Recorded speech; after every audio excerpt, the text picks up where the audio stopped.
நான் ஆணையிட்டான்னுட்டு ஒரு எம்ஜிஆருக்காக பாடுறோம். அதுக்கு பாடுறது ஈஸி எனக்கு.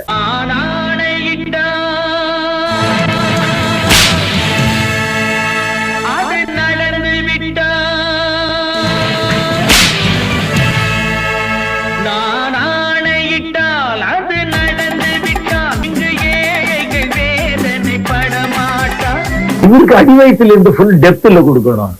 இவருக்கு பாடுறதுதான் கஷ்டம். அவர் சிவாஜி ஐயா கிட்ட போய் நின்னேன். ஐயா நீங்க எப்படி சொல்லுவீங்க, அந்த ஸ்டைல் சொல்லுங்க. ஓ மை லார்ட், பாடம் மீ உங்கள் மந்தையில் இருந்து 2 ஆடுகள் வேறு வேறு பாதையில் போய்விட்டன.